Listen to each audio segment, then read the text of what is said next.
इसलिए यत चित्तात्मा भगवान कह रहे हैं, यत चित्तात्मा बहुत अच्छे से समझ लो। संसार में जब तक शरीर के भोगने की कोई भी आशा रहेगी तो साधुता नहीं टिक पाएगी। बहुत इसे धैर्यपूर्वक, सांसारिक इच्छा, सांसारिक भोगों की चाह, इससे तुम्हारा शरीर अपवित्र हो जाएगा। तुम्हारे द्वारा ऐसे आचरण होंगे जिससे तुम्हारी साधुता नष्ट हो जाएगी। शरीर और इंद्रिय और मन के वशीभूत होकर के जो आचरण किया जाता है वो निश्चित अपवित्र है और वो अधर्म होगा और वो गालियां दिलवाने वाला ही होगा। श्रद्धा उपजाना बहुत कठिन होता है भाई, बहुत कठिन होता है। नास्तिक के हृदय में श्रद्धा प्रकट करना, विषयी पुरुष के हृदय में श्रद्धा प्रकट करना और नष्ट करना एक क्षण की बात होती है। जन्म जन्मांतरों की सुकृत एकत्रित होने पर श्रद्धा होती है और एक चेष्टा पूरी लाखों की श्रद्धा नष्ट कर देगी। लाखों का मंगल करने का पाप लगेगा उसको और वो दुर्गति को प्राप्त होगा। इसलिए साधु वेश में बहुत होश में, ये कोई खिलवाड़ नहीं है। ऐसे लोग करते तो खिलवाड़ नहीं, सारी जिम्मेवारी है आपकी। ऐसे कर दिया तो जिम्मेवारी, उनकी श्रद्धा की रक्षा करना तुम्हारा कर्तव्य बन गया। उनके कल्याण की तरफ तुम्हारी दृष्टि जानी चाहिए। ऐसा कोई ये नहीं कि तुम स्वामी बन गए तो जो मनावे सो आचरण करो, ऐसा नहीं है। शरीर इंद्रियां अंतःकरण सिद्ध पुरुष के वश में होता है। साधक को चाहिए कि इनके वश में होकर कोई कार्य ना करे। तुम अकेले नहीं हो, तुम्हारे साथ बहुतों की निंदा होगी या बहुतों की प्रशंसा होगी, ये बात ध्यान रखना है। केवल अपना जीवन होता तो कोई बात नहीं है, गलती हो गई, त्रुटि हो गई या पिट गए या जो भी हो गया सब हो गया। आज तुम नहीं हो, तुम्हारे साथ बहुत जुड़े हुए हैं, तुम्हारे गुरु, तुम्हारे आचार्य, तुम्हारे इष्ट और लाखों श्रद्धा। अगर एक भी त्रुटि तो लाखों की श्रद्धा और पूज्य जनों का अपमान घोर नरक पहुंचा देगा, दुर्गति करवा देगा। त्यक्त सर्व परिग्रहा, जो सिद्ध पुरुष होता है उस शरीर को ही अपना नहीं मानता तो और परिग्रह की बात क्या है।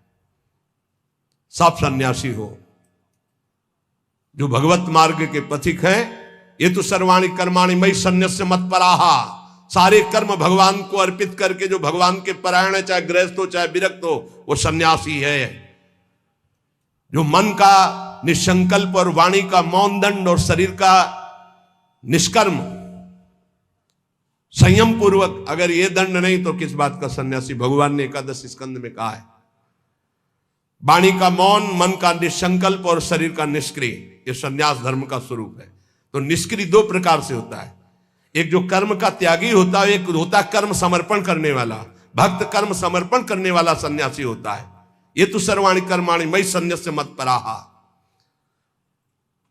सब प्रकार के भोग संग्रह सामग्री का अपनापन भाव ना रखना, चाहे गृहस्थी में हो चाहे विरक्ति में हो। गृहस्थी में तो नाथ सकल संपदा तुम्हारी, मैं सेवक समेत सुतनारी। विरक्ति में तो जो हमारे पास मिला है वो साधु सेवा, भगवत सेवा के लिए मिला हुआ भगवत प्रदत्त वस्तु है। अपना अधिकार नहीं, अपने नौकर है, सेवक है, सिर्फ सेवा। अगर अपने सुख के लिए किसी सामग्री का संग्रह कर लिया जाए, अपने भोग की बात वस्तु मान ली जाए, तो वो उसी की दुर्गति कर देगी, ध्यान रखना। और प्रायः गलती हो जाती है, ऐसे नहीं कोई नजर आएगा। जब कष्ट सह रहा होगा साधक तब कोई नजर नहीं आएगा, और जब उसके पास वो वैभव एकत्रित हो जाएगा तो आ जाएंगे। कौन हो आप? तुम्हारे मामा पहचाने नहीं, अभी तक मामा कहां थे तुम भाई, अभी तक कहां? बचना, हम जो प्रार्थना करें उसको अंदर से समझना। जहां मकान बना, जहां वैभव एकत्रित हुआ, तो पूर्व जीवन के रिश्ते नाते संबंधी आके और वहां का अधिकार जताते हैं, और वहां के फिर संबंधी अपना संबंध स्थापित करके उसके अधिकारी बनते हैं, और फिर जिनके लिए आया था फिर उनकी दुर्गति होती है, भी ध्यान रखना। यही की घटना है। वो भक्तमाली जी अंतर ध्यान हो गए, उनकी बात है। वो बता रहे थे कि साधु के भाई आए, तो साधु को कहीं ना कहीं से अर्थ मिलता ही रहता है, साधु सेवा, भगवत सेवा। तो उन्होंने कहा अमुक कार्य है, 1 लाख रुपया दे दो। एक घटना है, कोई कथा नहीं। तो 1 लाख दे दिए। अब जब वो आते तो कहते हैं भाई दे यार 1 लाख रुपया, साधु सेवा वाला ले गए थे। अरे भाई दे देंगे, बड़ी समस्या गृहस्थी में रहती है, आप तो बाबा जी हो, आपको क्या पता गृहस्थी में। अब भाई है तो कह नहीं सकते हो, इतने में उनका शरीर पूरा हो गया संत भगवान का।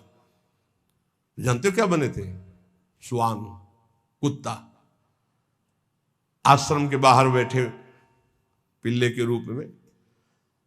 तो किसी महापुरुष को स्वप्न दिया कि मेरा उद्धार करवा दो, मेरे से गलती हो गई, 1 लाख रुपया अपने भाई को देने के कारण मेरी गति बिगड़ गई और मैं वृंदावन में ही अमुक आश्रम का हूँ, अमुक अमुक हूँ, सामने बैठा हुआ हूँ, आप आके मुझे देख लीजिए, मैं आपको पहचानता हूँ।